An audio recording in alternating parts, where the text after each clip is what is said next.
یہ 9 ہجری کی بات ہے، اور اس میں ایک کتاب لکھی گئی شذرات الذہب فی اخبار من ذہب، اور اس میں ایک شخص کا واقعہ آتا ہے، ابو بکر بن عبد الباقی کا رحمہ اللہ۔ نوجوان تھے بالکل، انہوں نے وہ بیت اللہ گئے، اور جب وہاں گئے تو انہوں نے اپنا سارا فریضہ سر انجام دیا۔ کچھ دن گزرے تو وہ ہی واز ناٹ ویری رچ، ان کا راشن جو تھا وہ ختم ہو گیا، اور جب راشن ختم ہوا تو بھوک اور پیاس کا عالم۔ مکہ کے ایک دن گلی میں جا رہے تھے تو ان کو نا ایک پیکٹ ملا، انہوں نے اس پیکٹ کو اٹھایا، تھوڑا ہیوی تھا وہ، انہوں نے کہا چلو میں کمرے میں جاتا ہوں اور دیکھتا ہوں کیا ہے اس میں۔ کمرے میں گئے تو ایک ایسا ہار تھا جو کہتے ہیں میں نے آج تک نہیں دیکھا تھا۔ It was very unique, it was very precious. کہتے ہیں کہ میں بڑا حیران ہوا یہ کس کا ہوگا۔ خیر الٹیمیٹلی میں نکلا اپنے کمرے سے باہر، حرم کی طرف آ رہا تھا، تو مکہ کی گلیوں میں میں نے ایک دیکھا، ایک شیخ یعنی ایک بزرگ انسان تھا جس کے ہاتھ میں 500 دینار تھے، اور وہ اناؤنسمنٹس کر رہے تھے کہ میرے گھر والوں کا ہار گما ہے، جس شخص کو مل جائے وہ مجھے دے، میں اس کو 500 دینار دوں گا۔ ابو بکر رحمہ اللہ نے سوچا کہ میرے پاس تو پیسے نہیں ہیں، میرے پاس تو راشن نہیں ہے، میں تو بھوک پیاس کا عالم ہے، تو میں اس کو ہار دوں گا اور اسے پیسے لے لیتا ہوں، چلو دیکھتے ہیں۔ ان بزرگ کا ہاتھ پکڑا اور کہا میرے کمرے میں چلیں آپ میرے ساتھ۔ کمرے میں گئے تو کہا آپ سے 3 سوال ہیں، آپ اس پیکٹ کی نشانی بتائیں، جس چیز سے اس پیکٹ کو باندھا گیا اس کی نشانی بتائیں، اور اس ہار کی نشانی بتائیں، صرف 3 نشانیاں بتا دیں، میں آپ کو وہ دے دوں گا۔ جیسے ہمیں کوئی چیز ملے تو ہم کہتے ہیں کہ آپ یہ 3، اور اگر کوئی انسان کھوٹا ہوتا ہے نا تو وہ کہتا ہے مجھے 50 نشانیاں بتائیں یا مجھے 60 نشانیاں بتائیں، اور کوشش کرتے ہیں ایک نہ ایک غلط بتا ہی دے گا تو ہار میرا ہو جائے گا، لیکن ہی وہ سنسیئر۔ انہوں نے کہا 3 نشانیاں، پیکٹ کیسا ہے، اس کو کس چیز سے باندھا گیا ہے، اور اس کا ہار کیسا ہے۔ تو انہوں نے کہا پیکٹ ریشم کا ہے۔ انہوں نے کہا بالکل ٹھیک ہے آپ نے۔ انہوں نے کہا کہ جو پیکٹ جس چیز سے پیکٹ کو باندھا گیا ہے وہ بھی ریشم کا دھاگا ہے۔ انہوں نے کہا بالکل ٹھیک ہے آپ نے۔ اور تیسرا چیز کا انہوں نے کہا اس میں 30 نگ لگے ہوئے ہیں اس ہار میں۔ انہوں نے کھولا اس ہار کو، دیکھا 1 2 3 4 5 6 30 کمپلیٹ، یہ آپ کا ہار۔ تو انہوں نے کہا یہ 500 آپ کے دینار۔ کہتے ہیں نہیں مجھے نہیں چاہیے۔ کہتے ہیں کیوں بیٹا، میں نے تو وعدہ کیا تھا کہ میں شخص دوں گا۔ کہتے ہیں میں نے اللہ کے لیے کام کیا ہے، یہ مجھے چیز ملی تھی، میرا ایز اے مسلمان میرا حق تھا کہ میں امانت کو واپس ادا کروں، تو میں آپ سے اس کا اجر نہیں لوں گا۔ حالانکہ ان کو نیڈ تھی، لیکن کہا کہ نہیں میرا اجر اللہ تعالیٰ سے، واللہ لا اخذھا، کہ میں اللہ کی قسم اس کو نہیں لوں گا آپ سے۔ وہ بحث کرتے تھے کہ لو تم نے لینا ہے، وہ کہتے ہیں میں نہیں لینا آپ سے، آپ چلے جائیں، یہ میں نے اپنا امانت ادا کی ہے، میں نے کوئی احسان تو نہیں کیا آپ پہ۔ وہ بزرگ بڑا حیران ہو کہ یہ کیسا نوجوان ہے۔ خیر وہ چلے گئے۔ کچھ عرصے بعد ابو بکر بن عبد الباقی رحمہ اللہ کہتے ہیں کہ میں فائنینشلی اسٹیبل نہیں تھا، تو میں نکلا کچھ تجارت کرنے کے لیے۔ تو میں جس شپ پہ بیٹھا، ہند کی طرف میں نے سفر کیا، سافرت الی الہند، میں ہند کی طرف جانے لگا۔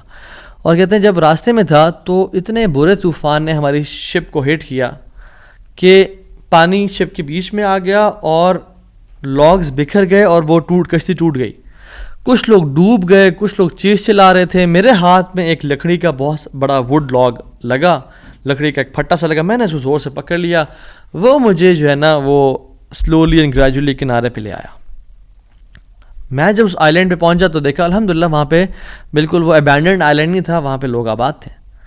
کہتے میں جب اندر گیا آئی لینڈ کی طرف اور دیکھا الحمدللہ مسلمان لوگ تھے، اور وہاں پہ مسجد بھی تھی اور گھر بھی بنے ہوئے تھے، تو کہتے ہیں میں سیدھا مسجد چلا گیا۔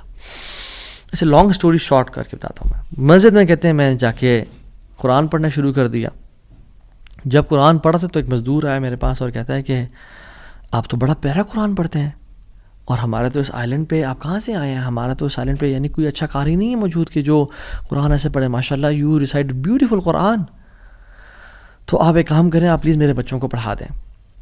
سلولی اینڈ گریجولی لوگ آتے گئے اور ان کو اپنے بچے پڑھاتے گئے، اور وہ ابو بکر رحمہ اللہ اس مسجد کے بڑے نوبل شخص بن گیا کہ لوگ ڈیمانڈ تھی بہت زیادہ، قرآن پڑھ کسی کو آتا نہیں تھا، تو انہوں نے اپنے بچوں کو لایا اور لوگ بھی پڑھنا شروع ہو گئے اور ان کو اس مسجد کا ایک طرح سے لیڈر بنا دیا کہ آپ اس کو رن کریں. کچھ عرصے بعد جب ابو بکر رحمہ اللہ کہتے ہیں میں ابھی جاتا ہوں اس آئی لینڈ کو چھوڑ کے، مجھے نکلنا ہے یہاں سے، مجھے اپنے گھر کی طرف اور اپنے بزنس کی طرف واپس جانا ہے، تو مجھے اجازت دیں. تو ان لوگوں نے بڑا ان کو پش کیا اور کہا کہ نہیں آپ نہ جائیں، آپ کی آنے کی وجہ سے ہمارے پورے آئی لینڈ میں قرآن کی تعلیم پھیل رہی ہے، you such a noble and wonderful gentleman, آپ پلیز یہیں پہ رکیں. تو انہوں نے کہا کہ نہیں بھائی میری لائف ہے، میں نے شادی بھی کرنی ہے اور سب کو. کہتے ہیں ہم آپ کو یہاں پہ رہائش دیں گے، ہم آپ کو یہاں پہ شادی کرائیں گے آپ کی، آپ یہاں پہ رکیں. تو انہوں نے کہا چلو ٹھیک ہے، اگر میرا معاش کا سلسلہ چل پڑتا ہے قرآن کو پڑھا کے اور باقی کام شام کر کے اور مجھے گھر اور بیوی مل جاتی ہے تو I can think to leave here. انہوں نے ان کی شادی کر دی ایک عورت سے اور کہا کہ یتیم لڑکی ہے اس سے آپ کی ہم شادی کرتے ہیں. ہے تو وہ یتیم لیکن ہے بڑی مالدار وہ، کیونکہ اس کا باپ جو تھا وہ بڑا رچ انسان تھا. انہوں نے کہا ٹھیک ہے. جب ان کا نکاح ہوا اور اس لڑکی کے پاس جب آ کے بیٹھے، یعنی جو فرسٹ نائٹ، جب اس لڑکی کو دیکھا اور اس کے گلے پہ نظر پڑی تو وہ حیران ہو گئے. یہ دیکھے کہ جو مکہ کی گلیوں میں ان کو جو ایک نیکلیس ملا تھا وہ اس لڑکی نے اپنے گلے میں پہنا ہوا ہے. وہ بڑے حیران اور پریشان ہو گئے.